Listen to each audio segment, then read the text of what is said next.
हाँ, ये सच है कि मेरे नीट केमिस्ट्री फर्स्ट अटेम्प्ट में लेस देन 40 मार्क्स आए थे और मैंने ये भी सच किया कि मेरे फाइनली 180 आउट ऑफ 180 स्कोर भी आए केमिस्ट्री में।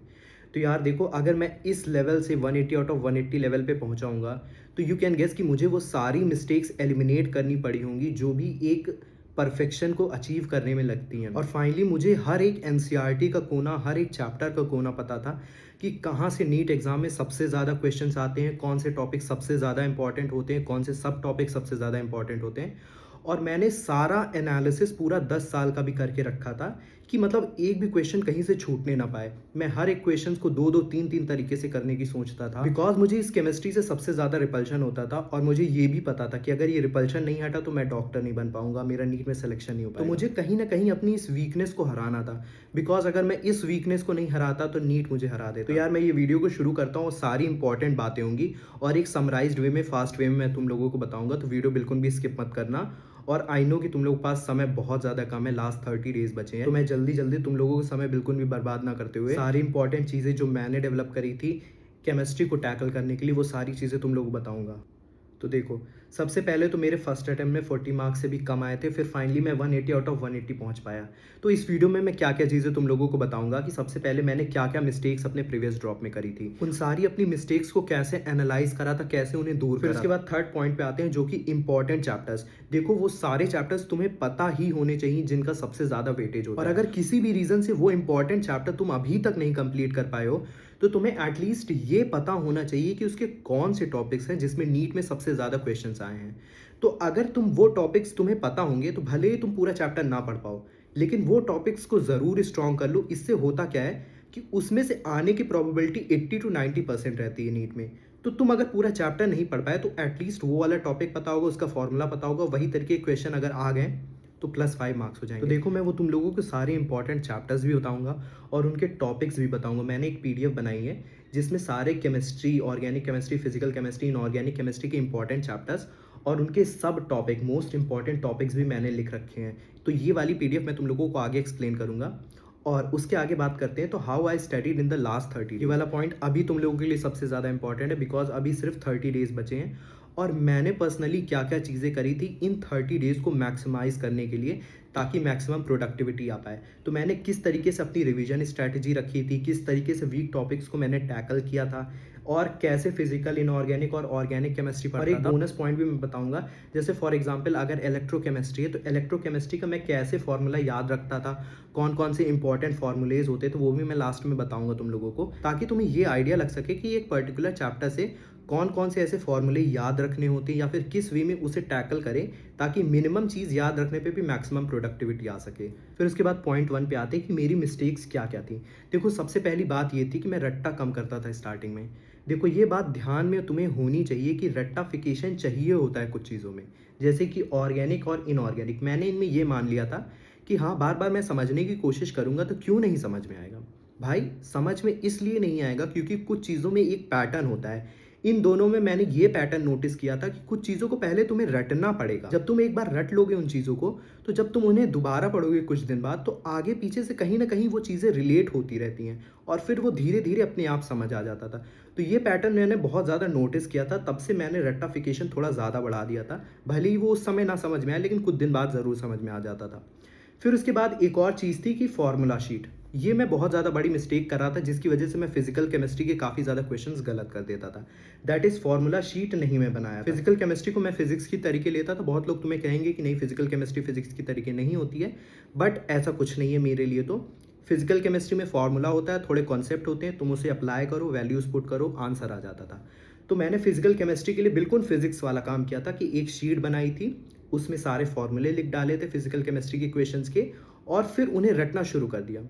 फिजिकल केमिस्ट्री का वो चैप्टर भी पढ़ता था, लेकिन अगर मुझे बार बार रिवीजन करना रहता था, जब अगले दिन मॉक रहता था, तो उसका फॉर्मूला डायरेक्ट मैं पढ़ लेता था, जिसकी वजह से एटलीस्ट ऐसा हो जाता था कि अगर कुछ भी ना आए तो फॉर्मूला याद रहता था, थोड़ी थोड़ी चीज़ें याद रहती थी। और फिजिक्स जितना कठिन तो नहीं होता ऑब्वियसली इसके न्यूमेरिकल्स, तो डायरेक्ट वैल्यू पुट करते थे और आंसर आ जाता था। तो धीरे धीरे मेरी ये वाली दिक्कत भी दूर हो गई जब मैंने फॉर्मूला शीट बनाना स्टार्ट कर दिया। देखो, एक बात मैं और कहना चाहूँगा कि अब कुछ लोग कहेंगे कि इतना कम समय है, ये तो नहीं हो पाएगा। देखो, इतनी बड़ी बात नहीं होती, मिनिमम टू मिनिमम 20 मिनट लगेंगे तुम 2 पन्ने निकालो, वो चैप्टर खोलो, जल्दी-जल्दी उसके इम्पोर्टेंट वाले फ़ॉर्मूले सारे लिख लो। बकवास चीज़ें बिल्कुल भी नहीं लिखनी, इम्पोर्टेंट वाले फ़ॉर्मूले अगर तुम लिख लोगे, तो आगे चल के तुम्हारे 2-3 घंटे जो फाइनली रिवीजन करना होगा लास्ट के 1-2 डेज़ में, तुम इसे पढ़ के कर सकते हो, वरना उस समय तो बिल्कुल नहीं हो पाएगा। और उस समय ये रिक्वायरमेंट होती है नीट के 1-2 दिन पहले कि तुम कुछ ऐसा इम्पोर्टेंट चीज़ ज़रूर देख कर के जाओ अपनी क्विक मेमोरी के लिए, ताकि वहाँ पे जल्दी-जल्दी याद आए और तुम्हारा समय बच सके। फिर उसके बाद हम लोग सेकंड पॉइंट पे बात करते हैं एनालिसिस। देखो कुछ चीज़ों मिस्टेक्स को हटाने के लिए एनालिसिस बहुत ज़्यादा ज़रूरी होता है, और वो एनालिसिस कब तुम कर सकते हो, एक मॉक पेपर दो, उसमें सारी गलतियों को अपने सर्कल कर लो, और फिर वो सारे गलत क्वेश्चन जब तुम सॉल्व करोगे तो तुम्हें एक आइडिया लगना शुरू हो जाएगा कि इस चैप्टर के ये वाले क्वेश्चंस मैं नहीं कर पाता हूँ, ये वाले टॉपिक्स के क्वेश्चन नहीं कर पाता हूँ, ये वाला फॉर्मूला मुझे याद ही नहीं आया, ये वाला फॉर्मूला मैंने गलत अप्लाई कर दिया। तो ये सारी चीज़ें जब तुम्हारे दिमाग में बैठ जाएंगी ना, तो जब भी तुम वो चैप्टर को रिवीजन करने जाओगे तो जैसे ही वो टॉपिक पे पहुंचोगे, तुम्हें क्लिक हो जाएगा कि हाँ ये वाला टॉपिक मेरा वीक है, इसको अच्छे से पढ़ना है। तो तुम्हारा जब भी नेक्स्ट मॉक पेपर होगा तो वो क्वेश्चन तुम सही कर पाओगे और इतना टफ नहीं लगेगा तुम्हें।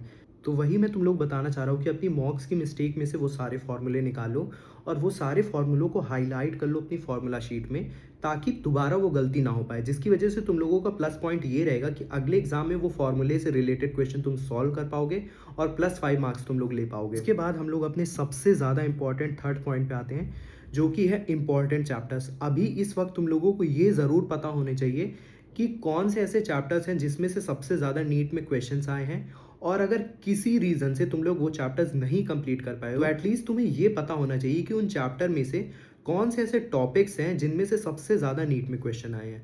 तो अगर क्योंकि तुम लोग के पास अभी समय कम बचा है, तो वो पूरा चैप्टर अगर तुम लोग किसी वजह से नहीं भी कंप्लीट कर पा रहे हो, तो इतना तुम लोग इस वीडियो से ज़रूर जान जाओगे कि उन इंपॉर्टेंट चैप्टर्स के इंपॉर्टेंट टॉपिक्स कौन कौन से होते हैं। तो देखो अभी इस वक्त मैक्सिमम मार्क्स ग्रास्प करने के लिए इन लेस टाइम तुम लोगों को वो चीज़ जानना ज़रूरी है, और मैंने यहाँ पे एक पीडीएफ बनाई है, जैसे कि ऑर्गेनिक केमिस्ट्री के सबसे ज़्यादा वेटेज वाले चैप्टर्स, फिजिकल केमिस्ट्री के कॉन्सेप्ट और न्यूमेरिकल्स वाले चैप्टर्स, और इनऑर्गेनिक केमिस्ट्री वाले चैप्टर्स कौन कौन से उनके बारे में बात करते हैं हम लोग। तो ध्यान से देखना, सबसे पहले हम लोग बात करते हैं ऑर्गेनिक केमिस्ट्री की। इसमें इंपॉर्टेंट चैप्टर्स कौन कौन से होते हैं, तो सबसे पहले नंबर पे आता है जीओसी।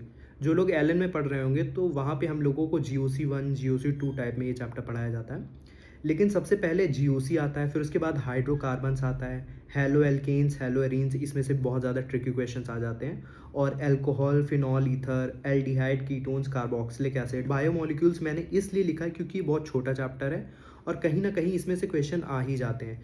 तो ये वाले चैप्टर्स तुम लोगों को आने ही चाहिए, और मैं तो ये कहूँगा कि इन सारे की एक बार एनसीईआरटी से रीडिंग ज़रूर लगा लेना, बिकॉज नोट्स में अलग अलग जगह की वैरी करता है, कुछ एक्स्ट्रा टॉपिक्स भी रहते हैं जिससे दिमाग बहुत ज़्यादा खराब होता है। तो जैसे मेरे टीचर जो थे उन्होंने तो प्योर एनसीईआरटी बेस्ड सारी रिएक्शन लिखाई थी, लेकिन काफ़ी नोट्स में ऐसा भी होता है कि एक्स्ट्रा अमाउंट में चीज़ें लिखा दिया जाता है और लास्ट में उन सारी चीज़ों को पढ़ना बहुत ज़्यादा बेसलेस हो जाता है। तो मैं तुम लोगों को यही सजेस्ट करूँगा कि इन सारे की एक बार एनसीईआरटी जल्दी से पढ़ लेना, और अगर इनके कुछ टॉपिक्स की बात करें तो ये सारे टॉपिक्स मैंने यहाँ लिख दिए हैं। इसमें से ये वाला टॉपिक्स बहुत ज़्यादा इंपॉर्टेंट होता है, ये वाले इसके तो बहुत ज़्यादा मैंने क्वेश्चंस देखे हैं, और बाकी सारे टॉपिक्स भी तुम लोग देख सकते हो। स्क्रीनशॉट ले लेना, या फिर मैं अपने टेलीग्राम पेज पे ये सारी चीज़ें डाल दूंगा, तुम लोग वहाँ से भी डाउनलोड कर सकते हो। फिर उसके बाद बात करते हैं फिजिकल केमिस्ट्री की। फिजिकल केमिस्ट्री में देखो सबसे बेसिक चैप्टर तुम लोगों को आता ही होगा और आना चाहिए। फिर थर्मोडायनेमिक्स, इससे बहुत ज़्यादा क्वेश्चन आते हैं, और सबसे ज़्यादा जो प्रोबेबिलिटी होती है फिजिकल केमिस्ट्री में क्वेश्चन गलत होने की, वो थर्मोडायनेमिक्स से मुझे लगती है, और फिर उसके बाद आयनिक इक्विलिब्रियम से मुझे लगती थी। तो थर्मोडायनेमिक्स अच्छे से कर लेना, इसकी शॉर्ट नोट्स बना लेना, इन सारी की शॉर्ट नोट्स एक बार बना ही लेना। Thermodynamics, chemical equilibrium, ionic equilibrium, chemical kinetics, electrochemistry बहुत ज़्यादा इंपॉर्टेंट है क्योंकि इससे क्वेश्चन आता ही आता है, और अगर उन लोगों को टफ क्वेश्चन बनाने रहते हैं तो इलेक्ट्रोकेमिस्ट्री से ही उनका फेवरेट टॉपिक होता है। फिर उसके बाद सॉल्यूशन वाला चैप्टर पढ़ लेना। फिर इसके कुछ इंपॉर्टेंट टॉपिक्स की अगर बात करें तो ये सारे इसके इंपॉर्टेंट टॉपिक्स हैं, जिसमें से ये वाला सबसे ज़्यादा इंपॉर्टेंट मुझे लगता था, पीएच वाला सबसे ज़्यादा फर्स्ट इक्वेशन। ये एक सिंगल फार्मूला है, लेकिन तुम लोग पता होगा कि इससे इतने ज़्यादा क्वेश्चन आते हैं, इसको ट्विस्ट करके इतने ज़्यादा क्वेश्चन बनाए जा सकते हैं ना, तो ये वाली इक्वेशन तुम लोग ज़रूर याद करके रखना। फिर उसके बाद बात करते हैं इनऑर्गेनिक केमिस्ट्री। देखो इनऑर्गेनिक केमिस्ट्री में काफ़ी चीज़ें रटने की होती है, जैसे उसका सीक्वेंस, ऑर्डर जितने भी होते हैं उसको याद ही करना पड़ता है, और वो एज इट इज़ क्वेश्चन में आ ही जाती है। तो इसका तो कोई भी इलाज नहीं है, बस बेसिक इलाज मैं यही बता सकता हूँ कि अगर तुम लोगों को बहुत ज़्यादा तकलीफ आ रही है अपनी नोट से याद करने में, तो तुम लोग डायरेक्ट एनसीईआरटी खोलो, एनसीईआरटी में जो ऑर्डर दिया है, जितने के ऑर्डर दिए उन्हीं को बस याद करो। अपनी नोट्स वाले साइड हटा दो, लेकिन एनसीईआरटी वाले ज़रूर याद रखना। तो इसमें कुछ इंपॉर्टेंट चैप्टर्स है, जैसे कि सबसे बेसिक वाला तो मैं लिखता ही हूँ, तो पीरियोडिक टेबल अच्छे से आनी चाहिए। फिर उसके बाद केमिकल बॉन्डिंग से बहुत ज़्यादा क्वेश्चन आते हैं, उसकी मॉलिक्यूलर स्ट्रक्चर वगैरह जो टॉपिक होता है, और एक कोऑर्डिनेशन कंपाउंड वाला चैप्टर भी होता है, जिसमें से कभी कभी ज़्यादा क्वेश्चन भी आ जाते हैं। मैं ये नहीं कह रहा हूँ कि इतने ही सारे चैप्टर्स हैं, इतनों को पढ़ लोगे तो बहुत ज़्यादा अच्छा स्कोर कर पाओगे। मैं ये कहना चाहता हूँ कि तुम लोग कुछ बेसिक चैप्टर्स ज़रूर अपने तैयार करे होगे, कुछ स्ट्रॉन्ग होंगे, कुछ वीक होंगे, लेकिन मैं ये बताना चाहता हूँ कि ये सारे चैप्टर्स बहुत ज़्यादा इंपॉर्टेंट है। तो एटलीस्ट अभी इन पे तो फोकस ही रखना। अगर तुम लोगों ने ये कंप्लीट कर लिया तो वेल एंड गुड, और जिन बच्चों ने नहीं कंप्लीट कर पाए, जो भी 300 400 या 500 पे अटके हुए हैं, तो उनका रीज़न ये हो सकता है बिकॉज ये सबसे ज़्यादा स्कोरिंग वाले चैप्टर्स होते हैं। तो तुम अगर कहीं ना कहीं 400 पे अटके हो तो ये वाले चैप्टर्स कंप्लीट करो। ये वाले चैप्टर्स कंप्लीट करोगे, इनके क्वेश्चन कर पाओगे, डायरेक्ट 400 से 550 या 600 भी टच कर पाओगे। अगर नहीं करे तो बहुत ज़्यादा मार्क्स तुम लोग ग्रास्प नहीं कर पाओगे। तो देखो, ये वाले चैप्टर्स तुम्हें करने ही होंगे किसी भी हालत में। भले ही मैं तुम लोगों को फिजिकल केमिस्ट्री का थोड़ा शॉर्टकट बता सकता हूँ, जो कि मैंने अभी प्रीवियसली बताया भी था, कि कुछ पेजेस निकालो पर चैप्टर के लिए और उनके फॉर्मूलेज लिख डालो। एक बार तो एटलीस्ट तुम लोगों ने प्रीवियस रीडिंग करी ही होगी। अभी तुम लोग क्या करो, इसको जल्दी जल्दी ख़त्म करने के लिए इसके सारे फार्मूला शीट बना लो। तो ये वाला चीज़ तो बहुत जल्दी कंप्लीट हो सकता है। बाकी इन दोनों पे तुम लोग अभी मेहनत कर सकते हो थोड़ी सी, ठीक है। तो फिर उसके बाद मैं एक बोनस चीज़ बताना चाहूँगा, जैसा कि मैंने प्रॉमिस किया था तुम लोगों को। फॉर एग्जाम्पल, जैसे कि मुझे इलेक्ट्रोकेमिस्ट्री बहुत ज़्यादा टफ लगता था, तो उसी का मैंने एग्जाम्पल लिया यहाँ पे। तो उनमें किन किन बातों को मैं ध्यान रखता था फार्मूला शीट बनाने से पहले। सबसे पहली बात, उसका सबसे ज़्यादा इंपॉर्टेंट टॉपिक कौन सा है। अब इंपॉर्टेंट टॉपिक तुम्हें कैसे पता चलेगा, तुम अभी उसके क्वेश्चंस तो लगाते ही होगे, मॉक पेपर भी दिए होगे, तो इतना आइडिया लग जाता है कि किस तरीके के क्वेश्चन सबसे ज़्यादा रिपीट हो रहे हैं और किस फॉर्मूले पे सबसे ज़्यादा क्वेश्चंस रिपीट हो रहे हैं। तो उन फॉर्मूले के लिए अलग से दिमाग में एक जगह बनी रहती है। तो जब भी मैं वो चैप्टर गो थ्रू करता रहता हूँ फॉर्मूला शीट बनाने के लिए, तो उन सारे इंपॉर्टेंट वाले फॉर्मूलों को तो अलग जगह देता हूँ और उनके बारे में थोड़ा थोड़ा लिख भी लेता हूँ। जैसे कि इलेक्ट्रोकेमिकल सेल से हो गए, जो जो फॉर्मूलेज के यूज़ होते थे सबसे ज़्यादा, सबसे पहले ये, और उनमें सबसे ज़्यादा इंपॉर्टेंट ये वाला होता था। ये वाला तो हर जगह हर दूसरे क्वेश्चन में मुझे दिख ही जाता था। और एक गिब्स एनर्जी वाला रहता था। तो ये वाले फॉर्मूले मैंने एक जगह लिख लिए और इन्हें बार बार, अभी तुम देख सकते हो कि कोई भी क्वेश्चन तुम्हारे सामने आ गया, तुम ये वाले फॉर्मूले लिखोगे, वैल्यूज पुट करोगे तो आंसर नहीं आ जाएगा।